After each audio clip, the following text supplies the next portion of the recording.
works through man, but through Jesus Christ and God the Father, who raised him from the dead. And all the brethren who are with me, to the churches of Galatia, grace to you and peace from God the Father and our Lord Jesus Christ, who gave himself for our sins, that he might deliver us from this present evil age, according to the will of our God and Father, to whom be glory forever and ever. Amen. I marvel that you are turning away so soon from him who called you in the grace of Christ to a different gospel, which is not another, but there are some who trouble you and want to prevent the gospel of Christ.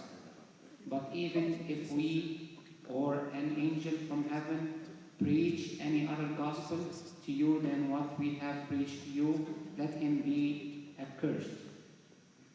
As we have said before, so now I say again, if anyone preaches any other gospel to you than what you have received, let him be accursed. For do I now persuade men or God, or do I seek to please men? For if I still pleased men, I would not be a servant of Christ. But I made known to you, brethren, that the gospel which was preached by me is not according to man. For I neither received it from man, nor was I taught it, but it came through the revelation of Jesus Christ. For you have heard of my former conduct in Judaism, how I persecuted the church of God beyond measure and tried to destroy it. And I advanced in Judaism beyond many of my contemporaries in my own nation, being more exceedingly zealous for the traditions of my fathers. But when it pleased God, who separated me from my mother's womb and called me through his grace, to reveal his Son in me, that I might preach him among the Gentiles, I did not immediately confer with flesh and blood, nor did I go up to Jerusalem to those who were apostles before me. But I went to Arabia and returned again to Damascus. Then after 3 years I went up to Jerusalem to see Peter, and remained with him 15 days. But I saw none of other apostles except James, the Lord's brother. Now concerning the things which I write to you, indeed, before God I do not lie. Afterward I went into the regions of Syria and Cilicia, and I was unknown by face to the churches of Judea which were in Christ, but they were hearing only. He who formerly persecuted us now preaches the faith which he once tried to destroy, and they glorified God in me. The grace of God the Father be with us all.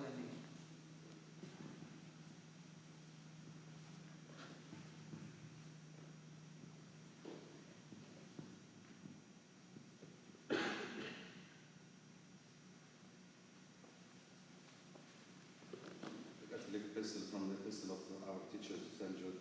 May holy blessing be with us. Amen.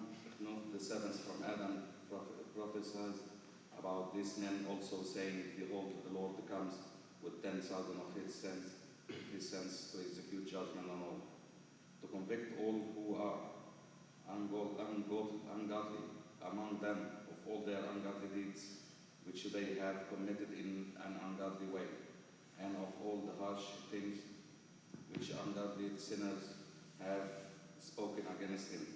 These are murmurers, complainers, walking according to their own lusts, and they mouth great swelling words, flattering people to gain advantage.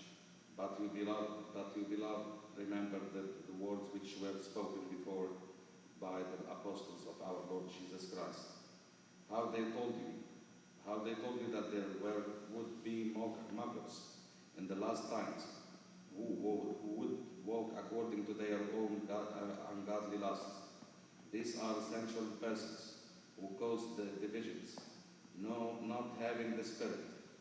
But you, beloved, building yourselves up upon your most holy faith, praying in the Holy Spirit, keep yourselves in the love of God, looking for mercy of our Lord Jesus Christ unto eternal life. And on some have compassion, making a distinction, but others save with fear, pulling them out of the fire, hating even the garment defiled by the flesh. Now to him who is able to keep you from stumbling, and to present you faultless before the presence of his glory, which is exceeding joy, to God our Savior, who alone is wise, be glory and majesty, domination and power, both now and forever.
Go, stand in the temple and speak to the people all the words of this life.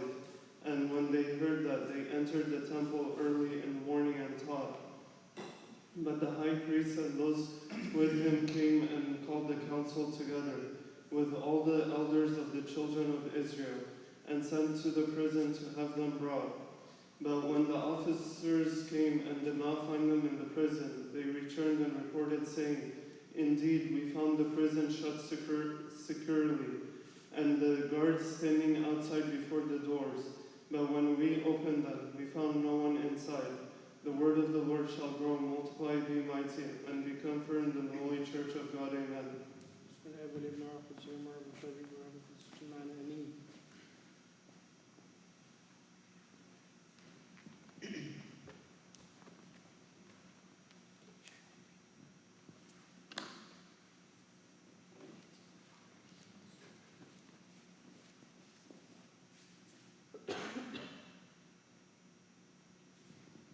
Today is the 14th day of the blessed month of April. May God begin it in goodness and renew it for us in peace and tranquility, while our sins and iniquities are forgiven through the tender mercies of our Lord, O my fathers and my brother and me. On this day of the year of 19th of the martyrs, 303 AD, Saint Procinius was martyred. He was born in Jerusalem to the Christian father and a pagan mother. When his father died, his mother took him, decalated in Antioch. She presented him with expensive gifts and asked him to appoint her son as a governor. He appointed him governor of Alexandria and commanded him to torture the Christians. When the saint had gone a short distance from Antioch, he heard a voice from heaven calling him by his name and cautioned him from torturing the Christians. A cross of light appeared to him, and he heard a voice telling him, I am Jesus Christ, the Son of God, who was crucified in Jerusalem. This apparition was similar to that of St. Paul when the Lord appeared to him near Damascus. Proconius believed in the Lord Christ, and he made for himself a cross of gold like the cross that appeared to him. On his way to Alexandria, he overcame some robbers by the power of the cross. When his mother knew of his faith, she became angry and informed Diocletian, who ordered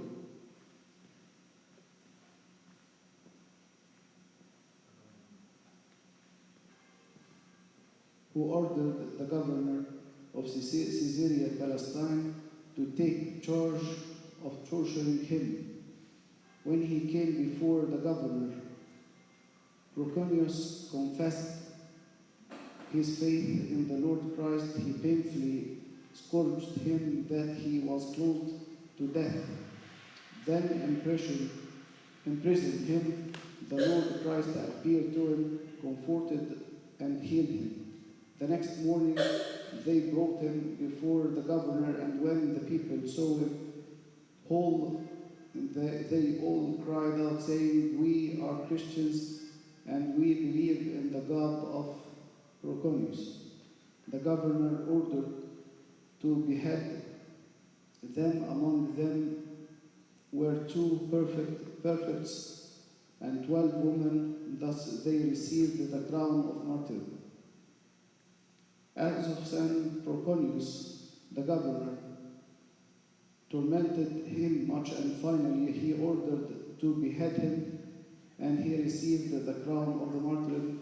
The blessing of his prayer be with us all. Amen. On this day also, the year of 1064 of the martyrs, Pope Peter V, 83rd Patriarch of Alexandria, departed. He became a monk in St. Macarius monastery and lived in honorable monastic life. When Pope Benjamin II departed, the bishop and the lay leaders unanimously agreed to choose him for the patriarch. He was consecrated on the 6th day of Tu, year 1056 of the martyrs. During his papacy, the people suffered some hardships and persecution. He prayed and entreated God to lift up from them. He departed in peace after being on the apostles' throne for 8 years and 6 months. He was buried in the Habash monastery, Old Cairo. The blessing of his prayer be with us all, and glory be to our God forever. Amen.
time, the disciples came to Jesus, saying, Who then is greatest in the kingdom of heaven?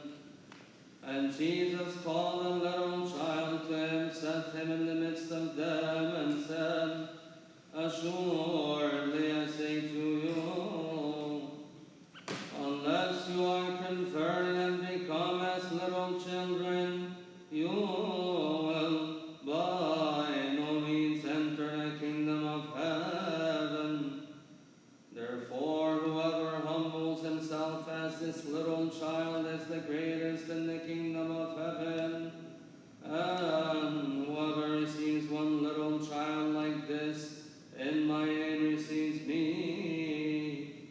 But whoever causes one of these little ones who believe in me to sin, it would be better for him if a millstone were hung around his neck, and he were drowned in the depth of the sea. Woe to the world because of offenses, for offenses must come, but woe to that man by whom the offenses comes. And if your right hand or foot causes you to sin, cut it off and cast it from you. It is better for you to enter